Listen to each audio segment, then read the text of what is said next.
राष्ट्राच्या विकासासाठी दर्जेदार शिक्षण हा पाया आहे आणि शिक्षक हा या विकास कार्यातील केंद्रक आहे.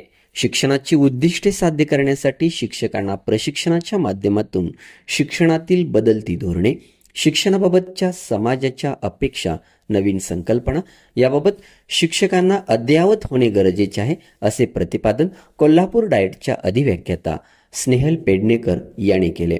शाहूवाडी येथे आयोजित तालुकास्तरीय नवनियुक्त शिक्षक प्रशिक्षणात त्या मार्गदर्शन करीत होत्या.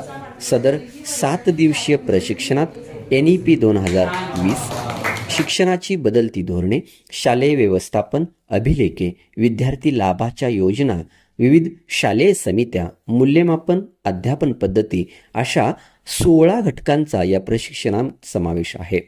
सदर प्रशिक्षणात साधन व्यक्ती म्हणून संजय मदने, अनिल कांबळे, राजेंद्र लाड, SM सूर्यवंशी यांनी काम पाहिले. तालुक्याचे गट शिक्षणाधिकारी डॉक्टर विश्वास सुतार, विस्तार अधिकारी भगवान चौगले, अनिल कुलकर्णी यांनी मनोगत मांडले. आभार विषय शिक्षक भगवान पुजारी यांनी मांडले. तालुकास्तरीय प्रशिक्षणात 53 शिक्षक सहभागी आहेत. बहुजन न्यूज अनिल कांबळे.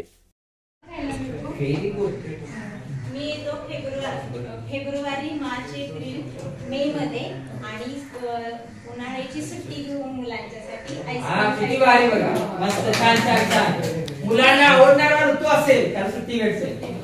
सुरू होते. उन्हाळा आणि पावसाने कंटाळलेले लोक जेव्हा घरी बाहेर पडतात ते पर्यटनासाठी हिवाळ्यामध्ये, आणि गरम गरम कॉफी आणि गरम गरम भजी म्हणजे मी. उठणं आणि तेलाने होते माझी सुरुवात. संपूर्ण सीझन मध्ये वाढवतो व्हॅसलिन चकव. बघा व्हॅसलिनला पॉइंट केलं ते. सगळ्या सीझन मध्ये मी सगळ्यांना हवा हवासा वाटतो आणि मी खास करून 2 प्रकारात देतो.